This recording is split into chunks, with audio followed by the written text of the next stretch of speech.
Welcome to the Commercial Real Estate Show. I'm Michael Bull. Thanks for being with us. We are your source for insightful analysis and enlightening discussions.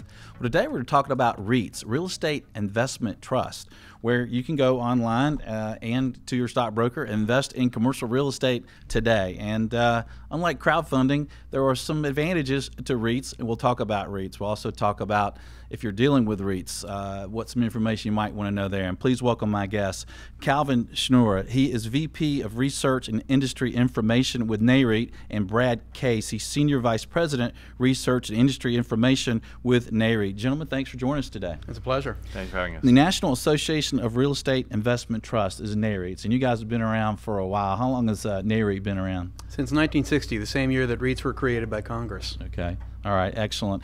And to get us started here, Brad, can you share the quick definition of a REIT for our listeners who may not be in the business? Sure. Basically, a REIT is simply a company that is in the business of owning and generally managing commercial properties, income-producing properties. And a REIT is, despite the name Real Estate Investment Trusts, mostly they're just corporations. So they're like other companies that are traded in the stock market. The difference is, in order to be a REIT, you have to meet certain requirements. One of those is your business is primarily real estate. Most of your income comes from owning real estate assets. Most of your assets are qualifying real estate assets. Another requirement is that you have to distribute nearly all of your taxable income to your shareholders. And in fact, you have to distribute at least 90% each year. Most REITs distribute at least 100% of their taxable income. And as a result, they don't pay corporate income taxes because the distributions are deducted from their taxable income. And therefore, the investors pay taxes on the distributions from the REITs. But the idea when Congress created REITs was that they wanted individual investors to have the opportunity to invest in commercial real estate just the way wealthy people could. I can't buy a shopping center or an office building. But if I own shares of stock in a REIT, then the returns I'm getting from owning the shares in the REIT are the same as the returns that are essentially the same as the returns that I would get if I owned the same portfolio myself. Right. Well, talk to me after the show. I can get you in a shopping center. Well, how many REITs are there out there? And there's some different types of REITs, right? You have public and you have private. And what kind of specialties do they cover? Yeah, a public REIT is one that is registered with the SEC so that shares in the REIT can be sold to individual investors. But there are two types of public REITs, and the biggest part of the market is listed public REITs. That is, REITs whose shares are listed on a major stock exchange, like the New York Stock Exchange. There are also public non-listed REITs, and we actually can't. We're not able to talk about the investment performance of non-listed REITs because we don't have the same level of data about them. A listed REIT is traded every day on the stock exchanges, so we can see what their returns are to their investors and what their dividends are to their investors. There are also what we call private REITs. We just don't know about them. We don't even know how many there are because they're private. But if you meet the requirements for a REIT and you're subject to corporate income taxation, you don't have to be listed on a stock exchange. But if you're subject to corporate income taxation and you meet the other requirements for a REIT, then you can be a REIT and you don't have to be public. How many publicly listed REITs are there? There are close to 200 publicly traded REITs right now, and the industry as a whole is worth about $800 billion. So it's a pretty sizable, and they own about $1 trillion worth of commercial properties, mostly in the U.S., but also outside of the U.S. as well. And these publicly listed REITs, what type of specialties do you see them in? There are two broad types of REITs. 90% of the industry is what we call equity REITs, and they own buildings. Those are office buildings and warehouse facilities and shopping malls and apartment buildings. And then the other main type of REIT is what we call mortgage REITs. And the real estate assets that they own are mortgages, whether on individual houses or on commercial properties. They're about 10% of the market.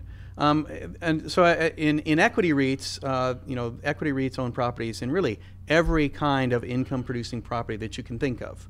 From, as I said, office buildings and shopping centers to data centers and student housing even prisons. And most of these REITs, publicly listed REITs, they do specialize in a property sector, right? Yes, they do. In the early days of the REIT industry, it was common for a REIT to have properties of different types, but all in one geographic area.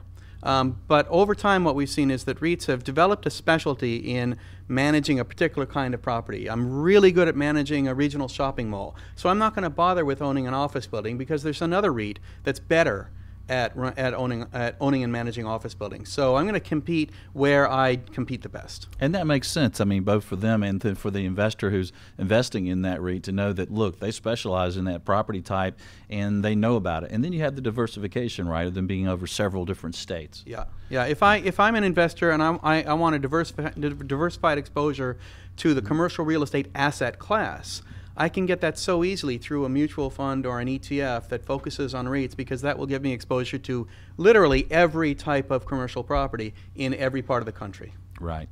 And how have these REITs performed compared to the stock market over the last few years? We have data going back to 1972, the beginning of 1972. And for the last 40 years, for example, the average return on equity REITs has been nearly 14% per year. Now I don't expect anyone to be able to get 14% per year over the next 40 years. It may happen, but I can't predict that. But what we've seen historically is that generally REIT returns are a little bit better than the rest of the stock market, and certainly quite a bit better than other ways of investing in real estate, through a private equity fund, for example. But REITs move differently from the broad stock market, and that's what gives investors a diversification benefit. So what you're getting when you invest in REITs is you're getting exposure to a different market cycle and very good returns on top of that. As part of the reason, because of the return difference, is part of the reason because of the dividends? Absolutely. As I said, REITs are required to distribute most, if not all, of their taxable income. And so as a result, the dividend stream from REITs is very, very strong and very, very steady. Now, most dividends are considered ordinary income, and they're taxed at ordinary income tax rates. But with REITs, a part of the dividend, in some cases it can be a large part of the dividend, is long-term capital gain. If a REIT owns a building and sells it, it distributes the gains from the sale of that building to the shareholders, and that's taxed as a capital gain. There's another aspect of the diversification, and that comes from the different economic fundamentals behind each part of the sector. At the most basic level, REITs are owning mostly U.S. domestic real estate, whereas someone, say, in the S&P 500 or New York Stock Exchange has a lot of multinational corporations that may get a third of their earnings from overseas. So one thing that we've seen is times when foreign countries are weakening, when the overseas investments are weakening, the U.S. stock market, the corporate stock market may be selling off, but the REITs are looking more at a different set of sales, a different set of companies, so that gives the investor some protection against those market movements.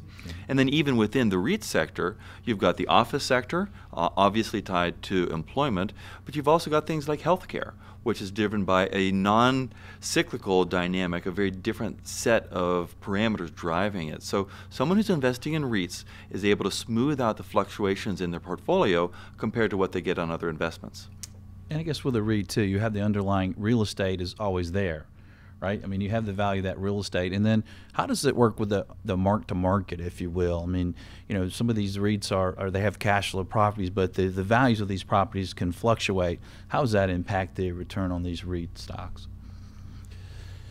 A lot of the return on the stocks is actually driven by their earnings. Their earnings. The metric that people usually look at is a bit different from the rest of listed equities. Is funds from operations. So FFO is the main thing that people are going to be looking at, and essentially that's related to their earnings, but then they account for the depreciation allowance, which is very important with earning the buildings. So the mark to market comes into play when they buy or sell properties, but they're not flipping properties. They're basically buy and hold investors who manage properties that are income producing, so they generate they get revenues, and that gives rise to the funds from operations. So investors should look to see if they're generating strong FFO and what is their premium to their net asset value. Yeah, one of the advantages of REITs and of the real estate business is it's so much easier to see what the assets are. If I'm investing in a pharmaceutical company, what I'm investing in is the chance that they'll come up with a hot new drug. That's very iffy. It's very difficult to see what that asset is worth. In real estate, it's very easy to see what the assets are worth. You know, we're sitting right here in a building that happens to be owned by a listed REIT. I can drive up to the building. I can hire somebody to give me an estimate of what that building is worth, and I can do that for every single building that a given REIT owns, and that gives me a sense of whether the REIT is selling cheap relative to the value of its assets. Yeah, good points. Well said. Well, stay with us. We'll have more on the REIT market. I'm Michael Bull. This is the Commercial Real Estate Show. We'll be right back. The Commercial Real Estate Show is brought to you in part by your friends at Bull Realty.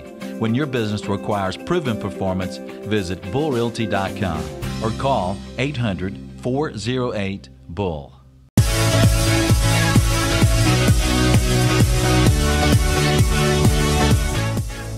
Welcome back to the Commercial Real Estate Show. I'm Michael Bull. Thanks for being with us. Today we're talking about REITs, Real Estate Investment Trusts, and we have Calvin Schnurr here and Brad Case. They're both with NAREIT, National Association of Real Estate Investment Trusts. And guys, since REITs are public, what types of information is readily available? Yeah, there's a certain category of information that they have to provide on a quarterly or annual basis. It has to be audited, and all of that information that has to be provided by any public corporation has to be provided by REITs as well. But as Calvin was mentioning, in addition to that the information that fits generally accepted accounting principles, GAAP standards, REITs also provide additional information like funds from operations. That's a really important point, because as an investor, I like to know what I'm buying. I like to know what the risks are. I like to know what the opportunities are. And one of the characteristics about REITs is they're very transparent. Brad's talking about these disclosures. These are all to the SEC. These are all posted on the website. Actually, I work in the industry. I pull the information off of the SEC website, and I look at it to see what's there. You can look at what are the risks, what are the structure, what are the sources of value, what are they earning, what's the prospect for them going forward. And everybody has access to that data. And there's companies rating them as well, right? Absolutely. Equity analysts are very, very active in the REIT market, debt analysts too. And so they are looking at the same fundamentals. They're listening to the earnings calls. They're gathering all of the information, but they're also gathering information about macroeconomic conditions. And that turns out to be very, very important, both in terms of choosing property types that you think are going to do particularly well going forward, and also in terms of thinking about the entire industry as a whole. Yeah, good point. And if you're thinking about investing in REITs and you want to know a little bit more about the property sectors and what's happening, you can listen to the Commercial Real Estate Show, right? Absolutely. We have analysts on every week talking about the various sectors. And another thing that I think is important for investors in REITs is to consider the focus and experience of the people running those REITs, right? And is that something that they can figure out? Most of the management teams in these REITs have been there for decades. These are experienced professionals. You mentioned earlier that they're dedicated to a specific property type. So, and Brad was commenting that the ones who are running offices know the office business. They know how to buy, invest, manage these properties. So it's got quite a bit of expertise. And typically they'll have people who are in charge of acquisitions. So looking at buildings that are on the market, deciding whether that's a building that REIT wants to own, and how much should they pay to acquire it. And then other people are deciding, is it time for us to sell some properties? And can we do better by shifting our portfolio, getting rid of these buildings in the southwest part of the country and buying these buildings in the midwest part of the country, or something like that. So there's a lot of specialization within the REIT. Yeah, those are good points. I mean, we sell properties too and for REITs, and we're always impressed with the focus of the REIT and their analysts and their acquisition teams, and they know what they're doing. They're getting access to good properties. And another thing that I want to ask you about is, if you're an investor out there and you're trying to invest in REITs, what are some other sources for information about these REITs that they can access, maybe to pay or not to pay to access? Well, one thing that we have that's free is REIT.com. This is the website of NAREIT, the trade association for REITs. So it's REIT.com, and there might be a www in there, but it'll find it. It has lots of information on the industry overall. It has some of the definitions, some of the things that we went through earlier. If some of the listeners have questions, they can look there. Plus, we have reports on the industry. There are podcast video interviews with industry experts, analysts. Brad and I each do things regularly. There's a whole host of information available for free on REIT.com. And in fact, one of the other things that we provide on REIT.com is links to the individual REITs. And if you want, let's say that you're interested in investing in the healthcare sector, you can specify, tell me every REIT that whose property holdings are mainly in the healthcare sector. It'll screen them for you, and then you can go through and look at the websites of each of those individual REITs and decide whether their strategy is what you're looking for. Nice, and we'll have that link on the website at commercialrealestateshow.com. Well, what is the outlook from the rating agencies about the REIT market?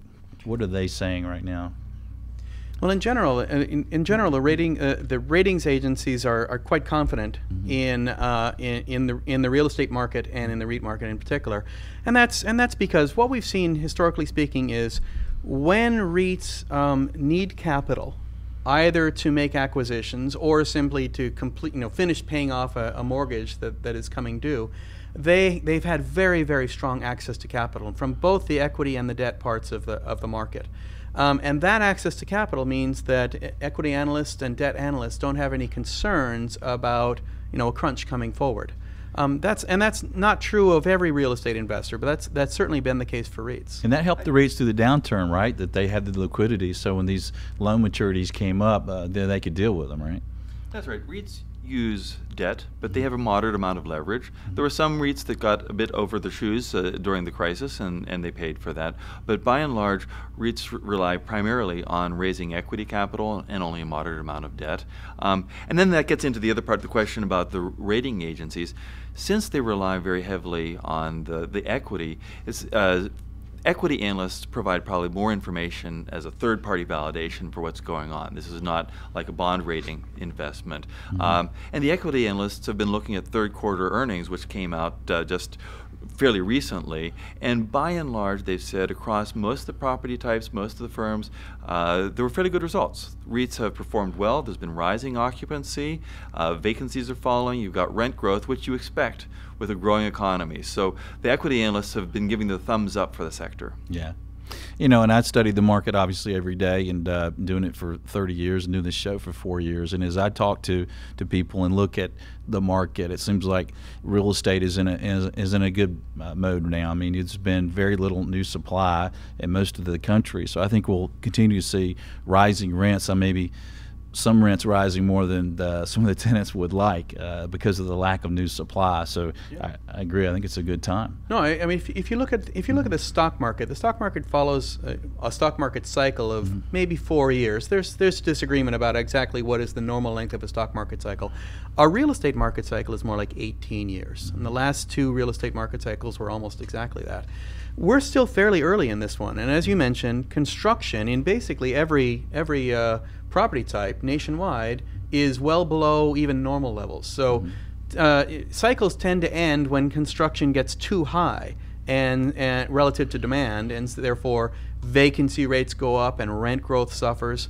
We seem to be very far from that in the real estate market. Just jump in on that too. I've looked very recently at the actual data on how much construction are we doing. If you look in dollar terms as opposed to the number of units or number of square feet, in dollar terms, the amount of construction in retail space is actually less than it was 20 years ago.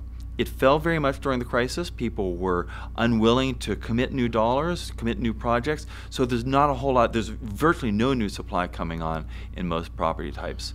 There's a similar story in office construction. There's very little office construction. It's a bit higher than retail relative to past trends. The one area where there is a moderate amount is in multifamily apartments. That has picked up, but that's after a period of many years where we just weren't building very many. So in short, all types of these commercial property are facing a backlog of construction. Yeah, that's interesting. Well said. And even though there's a lot of construction going on in multifamily, all the analysts I speak to suggest that we're not overbuilding there because there's so much demand from millennials and for other reasons. Well, stay tuned. We'll have more on the REIT market. I'm Michael Bull. This is the Commercial Real Estate Show. We'll be right back.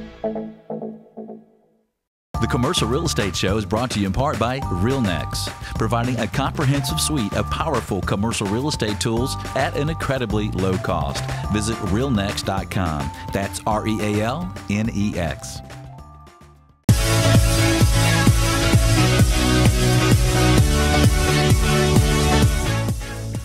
Welcome back to the Commercial Real Estate Show. I'm Michael Bull. Thanks for being with us. Today we're talking about REITs, Real Estate Investment Trust. My guests are Calvin Schnorr and Brad Case. They're both with NAREIT, and you guys are watching the market every day. You're watching these REITs. How much capital have these REITs raised recently? Well, during the first 3 quarters of this year, they've raised more than $50 billion, and that's been a fairly normal pace. Last year they raised nearly $80 billion for the year as a whole. What we've seen this year is about an even division between equity and debt raising. Over the last few years, we've seen more equity being raised. REITs were actually bringing down their use of debt, really so that later on, if they wanted to use more debt, their balance sheet would support that.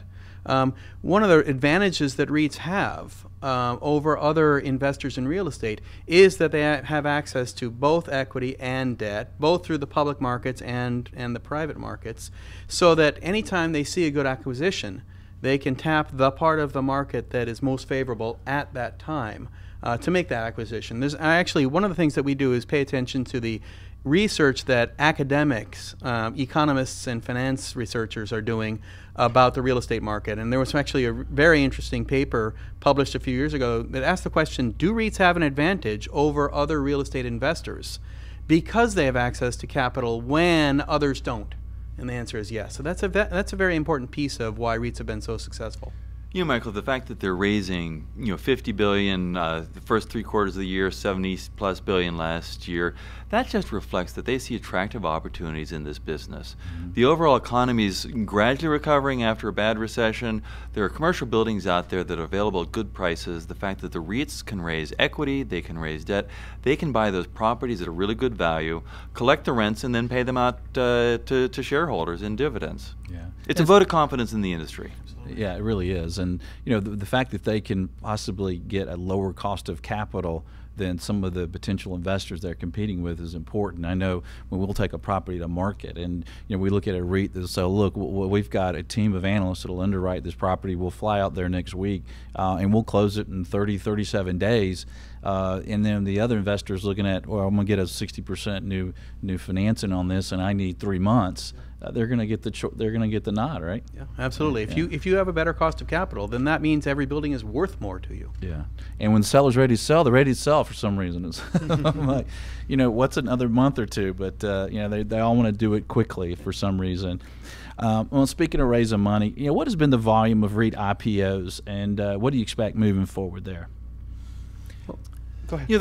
The REITs were having quite a few IPOs, and then last year there was a lot of market turmoil, not just REITs, but the market in general. And the IPO spigot dried up for a while. We've seen more IPOs starting to come to the market. We are seeing more new REITs forming and wanting to come in. And again, that's because they see attractive overall opportunities in investing in commercial real estate. Sometimes we talk about what we call the modern REIT era that started in the early 1990s, and there was a tremendous IPO wave. A lot of the biggest REITs in the market right now did their IPOs for the first time at that time. We haven't seen the same kind of wave this time, and part of the reason is that the existing market is so much more competitive. It's harder to accomplish an IPO. But the other part is that most of the growth of the REIT industry has not been through IPOs. It's been through acquisitions of assets by the existing companies. The REIT market has grown by well over 20% per year for over those nearly 25 years, and most of that has been acquiring properties, and as Calvin said, doing a better job of acquiring properties, acquiring them at better times for better prices, using more favorable financing, and that's what causes the industry to grow. The REITs specialize in certain parts of the market. We talked earlier about geographic specialization and property type, office, retail, or so on. They also tend to go for the high-grade sites. They go for the investment grade properties because those are the ones that they can manage easily, they can manage them very efficiently, and they know what they're getting. It holds the value for the investors. Yeah, that's a good point. And when we're dealing with them, they're always looking to improve their portfolio of properties and have the nicest, newest properties they can at all times. And it seems to be one of the things they're trying to do. And that's helpful. If you're an investor, that's the properties you want to invest in, right?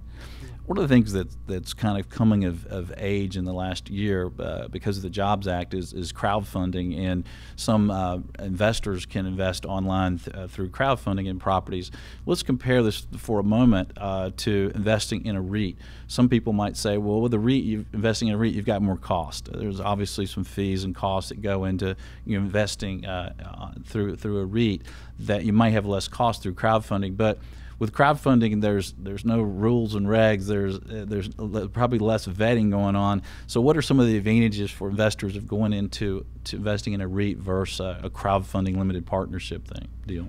You're right on the rules and regulations and the transparency. We talked in an earlier segment about the transparency that these REITs disclose all their financial information, including what's in their real estate portfolio, to the SEC, available for every investor. So there's a lot of protections there. The other thing is REITs have good scale economies in managing properties. They build a large portfolio of properties so that they have a dedicated management team that can cut the overall costs of managing that property. Yeah, good point. And they're also much more liquid. Well, stay tuned. We'll have more on the REIT market. I'm Michael Bull. This is the Commercial Real Estate Show. We'll be right back.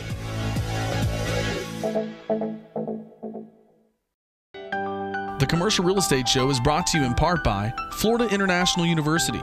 With FIU's Fast Track system, you can earn your master's in real estate in just 10 months without interrupting your career. Visit FIUonline.com to learn more. That's FIUonline.com.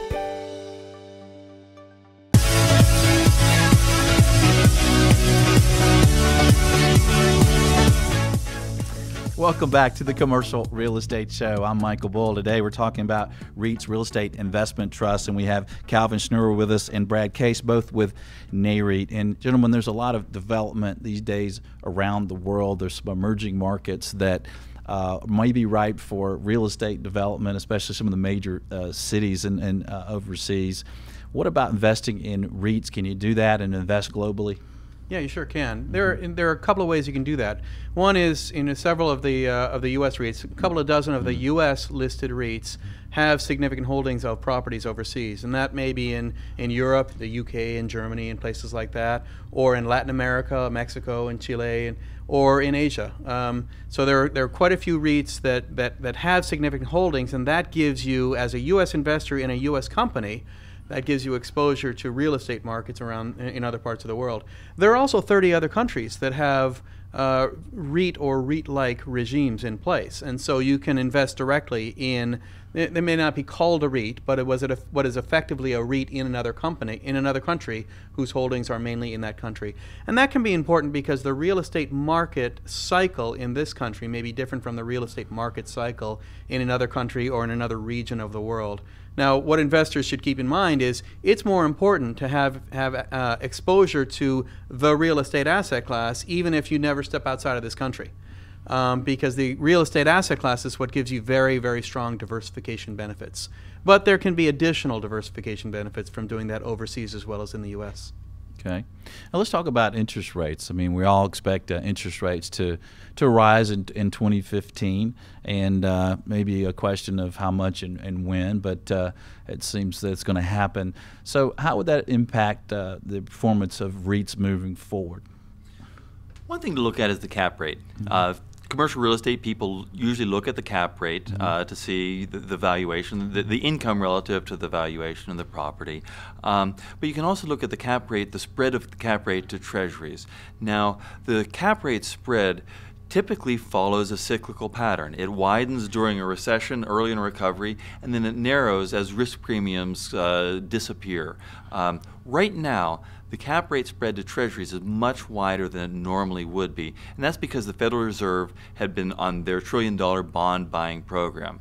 The Fed's bond buying program has pushed down the treasury yield so that the cap rate spread is maybe 100 basis points wider than it normally would be at this point. So the commercial real estate market could easily absorb a 100 basis point rise in treasury rates without having a whole lot of impact on cap rates, which might affect the property values. So overall, the properties are priced fairly well given where the treasury market is with what the Federal Reserve has been doing. You know, Michael, something that's probably worth talking about is that over the last year and a half, we've seen the market react to information or expectations about interest rate movements going forward, and in some cases that hasn't really made sense.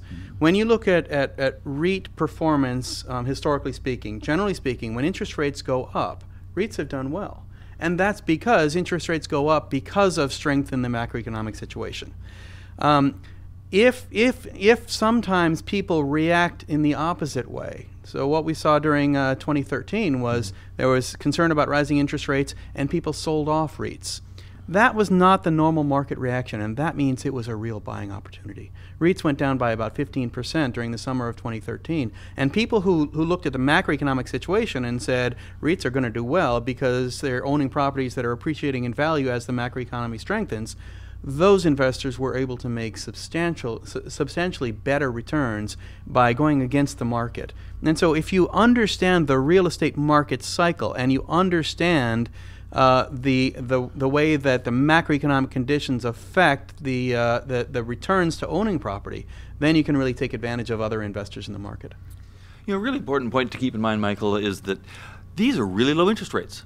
Right now, if someone wants to invest in and finance a portfolio of commercial properties, the interest rates available right now are really attractive. The interest rates at this rate plus 100 basis points are still really attractive. This is still a very favorable environment for real estate investment, and the REITs are really well positioned. Yeah, and like we talked about earlier, they're not using bank financing to go out and acquire these properties, so they're also going to compete well if they're competing with other investors who are going to get financing. They may have a lower cost of funds. You mentioned the timing on investing. Is there any credence to, if you want to invest in a REIT, to invest in those REITs when the stock market is taking a lull?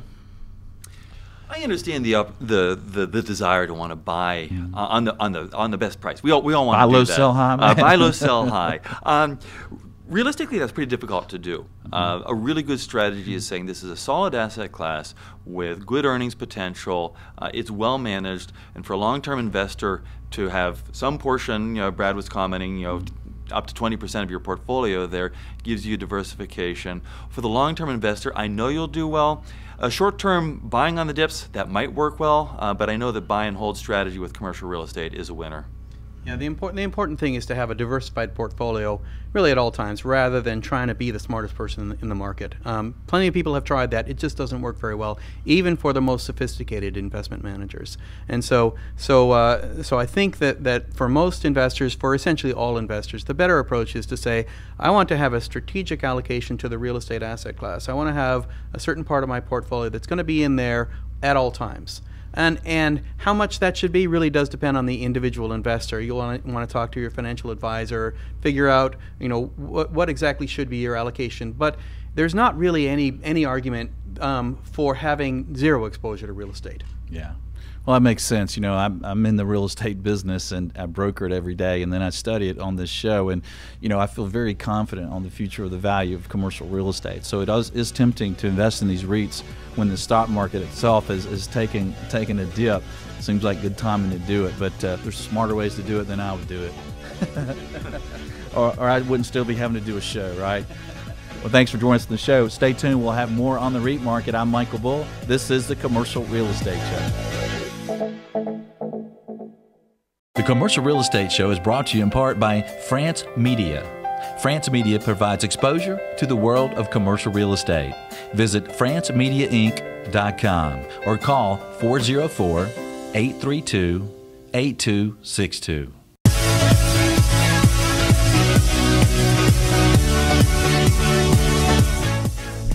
Welcome back to the Commercial Real Estate Show. I'm Michael Bull. We're talking about REITs, and we have Brad Case here and Calvin Schnur. And gentlemen, if you want to invest in more of a niche sector, if you will, maybe it's healthcare or maybe it's self-storage or something, you can do that through REITs, right? I'm not sure if I would call it a niche. Commercial real estate is growing with the U.S. economy. There are some types of commercial real estate that just didn't exist 20 years ago. Some of the data centers that you have for storing the data used for cell phones and so on, and these are housed in income-producing commercial real estate that wasn't around before, so it is fairly new. We've seen asset classes start out. You mentioned healthcare. Healthcare was considered a new asset class a few decades ago, but now it's pretty much an accepted standard class. It's really proven its worth. So what we're seeing with a lot of these other new asset classes coming along is they're proving their worth. They have many of the same characteristics. They have a stable asset. They're paying out income to investors, and you give you a diversification. But there are a lot of them, and that's just showing the popularity of the REIT structure. And they do have different demand and supply conditions in different parts of the market. If you look at the strongest performing REITs during this year, it's been the apartment sector. In previous years, it was maybe timber REITs or infrastructure REITs. So demand and supply conditions affect different parts of the market. So you really do want exposure to all of them, and you can get exposure to all of them through the listed REIT market. Okay. And one of the things that's really helped the commercial real estate market is the lack of new supply. New construction levels have been real low. And are REITs getting back into development? Are they developing properties, or are they still just buying existing? We're seeing some development activity because it's true, as you mentioned, that there is just not a whole lot of supply out there as the economy is getting going. Multifamily is one area where there is development. The REITs are doing development. They're building new buildings. But by and large, REITs are not in the development business. Mostly they buy and manage these properties that gives them a steady income stream. And it's important to keep that in mind because the property development is the more speculative end of the business. That's where you might make big money sometimes, but you can lose an awful lot if you mistime the market. The REITs are not in the speculative development business. They much more stick to the bread and butter of maintaining the properties, managing the properties. That's a good point. That's what makes them a safe bet, right? And I think that's one thing that your investors who are online might find very comforting, to know that they're not going out and taking a bet that this is going to be a hot new market. They're sticking with something that's already producing income. Right. And we bring an office property to market, for example, and if we've got 15 to 20% vacancy, we realize it's not going to be a REIT where we go to the other buyers. Well, guys, if you can give us a closing tip for our listeners before you have to go. What we've seen is that real estate does really help portfolio. It deserves a part of your portfolio. And if you don't have real estate in your portfolio, you're not as diversified as you could be. So you can look online, you find mutual funds, you can find ETFs that have real estate exposure through REITs. You could call your broker and ask about some of the specific names in REITs. But if you get those in your portfolio, they'll tend to give a good yield, some inflation protection, and diversify your portfolio. Okay. I'd go a step beyond that. If you're covered by a pension fund, or if you're contributing to your college or university, then you want to know, are they investing in REITs too? Because if they're not, then that's a part of your exposure that's not being helped. So get on the phone and tell them to do it, right? Absolutely. And I guess if you want to know about the different sectors and you're trying to pick from a REIT and look at the different sectors, you can listen to the Commercial Real Estate Show, right? Absolutely. Sure can. Or you can look on REIT.com, on the NAREIT website, because REIT.com has information as well. Yeah, that's a great source. Well, gentlemen, thanks for joining us today. We appreciate you coming into Studio One. Michael, it's a pleasure. Thanks for having us. Well, great. And be sure to join us next week, because we're going to go to the National Association, I can't talk today, the National Association of Realtors Conference in New Orleans. And we're going to cover the commercial real estate end of the market. So be sure and catch it next week. And until next week, be sure that you always lead, learn, and laugh, and join us for the Commercial Real Estate Show. The Commercial Real Estate Show is brought to you by Bull Realty Commercial Brokerage, a great place to do business. Visit bullrealty.com. RealNex, a comprehensive suite of powerful commercial real estate tools at an incredibly low price. Visit realnex.com. That's REALNEX. Sozo Web Hosting and Cloud Solutions. Secure, reliable, and worry-free. Visit sozo.com. That's SOZO.com. FIU, Florida International University. Earn your master's in real estate online in as little as 10 months. Visit FIUonline.com. And by France Media, providing exposure to the world of commercial real estate. Visit francemediainc.com. For more information on these great companies or for additional podcasts, videos, or blogs, visit CREshow.com.